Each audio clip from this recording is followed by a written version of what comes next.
This is a post about the Capstone project for my CNC machining class that I took last semester at WCC.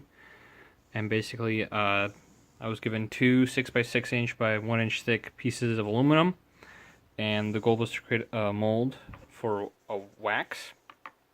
And I downloaded a model off of the internet, modified it in Fusion, then created the molds, the models of the molds in Fusion, which took many hours and many iterations.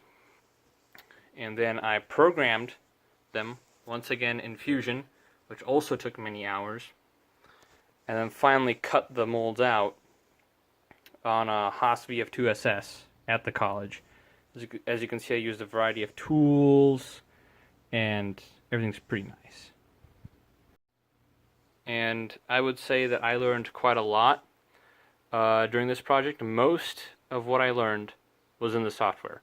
For instance, I learned the boundary fill tool in the Fusion modeling side, which allows you to create a mold for a part like this, which, as you can see, there's no easy to see parting line or plane, so you have to use the boundary fill tool for that.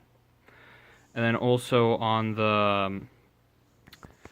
the programming side of Fusion 360, I learned quite a lot, because as you can see, quite a lot of these surfaces, they're organic. They're not straight or flat edges or curves of constant radius. So there was a lot of figuring out what toolpaths to use and tweaking settings and figuring out, would I be happy with what I'm seeing, with this cutter running at a certain step or with a certain toolpath. So there was a lot of learning.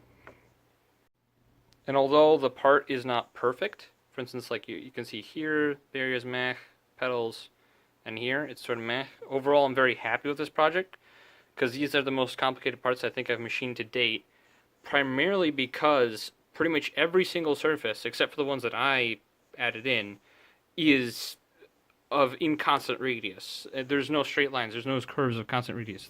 So it was very difficult to program. And I was very fortunate to run these parts on a Haas VF2SS, because that machine just handled the toolpaths and everything very nicely. And it had a tool changer and everything, and flood coolant. So basically, I just set up the machine, proved everything out, and it just ran. It just went. I didn't have to worry about anything, and it handled everything just like a champ. There's so many surfaces where I just cannot feel the blend line.